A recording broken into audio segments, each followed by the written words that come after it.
நான் ஷியாமளா தேவி, மயிலாடி, கன்னியாகுமரி மாவட்டம். நாங்கள் ஜாதகம் பார்க்குறவங்க. நான் ஜாதகம் பார்க்குறேன், தெய்வ பிரசன்னம் பார்க்குறேன்.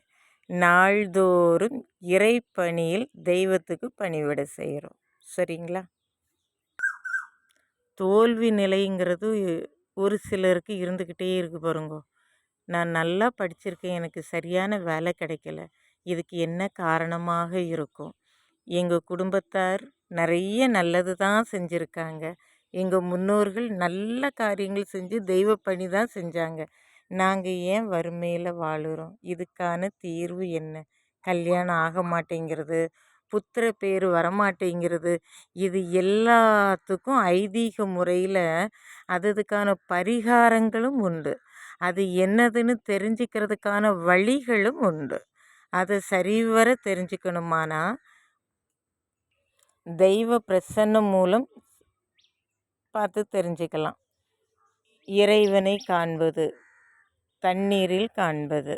அப்படியானா இறைவன் உங்களோடு நிற்கக்கூடிய இறைவன், முன்னோர்கள் வழிபட்ட தெய்வம், அவங்க எங்கே இருக்கிறது? கோவில். அந்த சுவாமி எந்த அளவில் இருக்கிறாங்க, உங்களுக்கு எந்த அளவில் வழி நடத்துகிறாங்க, அதில் என்ன பிரச்சனைகள் இருக்கிறது, அல்லது எதிரிகள் யாராவது உங்களை தோற்கடிக்கிறதுக்காக ஏதாவது ஒரு சூனியம் பண்ணி வச்சுட்டாங்களா, அதனால பாதிப்பு இருக்கிறதா, இல்லை விதியின் அமைப்பா, முன் ஜென்மத்தில் நம்ம என்னவாக இருந்திருப்போம், எதனால் இந்த தடங்கள் வந்திருக்கிறது, அரைகுறையாகவே வாழ்ந்து முன் ஜென்மத்தில் தொடர்கதையாக இருக்கிறதா, இது எல்லாமே மொத்தத்தில் தெய்வ பிரசன்னம் மூலம் தெரிஞ்சுக்கணும்.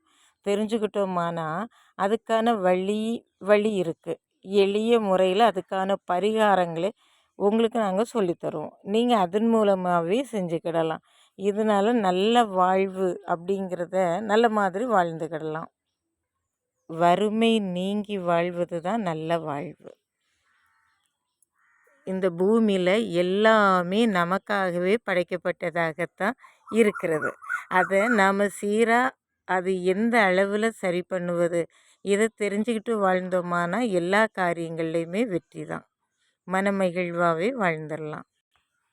படிக்கும்போது சில பேர் நல்ல மாதிரி படிச்சுக்கிட்டு வேலைக்கான காரியங்களில் தோற்று போய் நிற்கிறாங்க பாருங்க. இதுக்கு என்ன பதிலுன்னே தெரிய மாட்டேங்கிறது அப்படின்னு வாயினால் சொல்லிவிடக்கூட முடியலை. இதை நாங்கள் அனுபவத்தில் நிறைய பேருக்கு பார்த்துருக்குறேன். அவங்களுக்கான நல்ல தீர்வாக என்னவாக இருக்கும்னு பார்த்துருக்குறோம். அந்த ஐதீக முறையில் என்னென்ன பரிகாரங்கள் முன் ஜென்மத்தில் செஞ்சுட்டு விட்ட குறை தொட்ட குறைன்னு இருக்கிறது, அது இந்த அளவில் செய்யுங்க. அல்லது சாப நிவர்த்தியாக மூலிகைகள் கூட சாபங்கள் இருந்திருக்கும், அதுக்கேற்ற பரிகாரங்களை மேற்கொள்வது மூலமாக நல்ல மாதிரி இருக்காங்க. என்னுடைய வாழ்வில் இது உண்மையான உண்மையை நேருக்கு நேராக உங்களுக்கு சொல்லுறேன். சரிங்களா? வெளியூர்கள்லேருந்து வர்றவங்க எனக்கு ஃபோன் பண்ணிக்கிட்டு வர்றதே நல்லது. ஒரு சில சமயங்களில் ஏதாவது விசேஷங்களுக்கு கோவில்களுக்கு கூட போக வேண்டியது இருக்கிறது.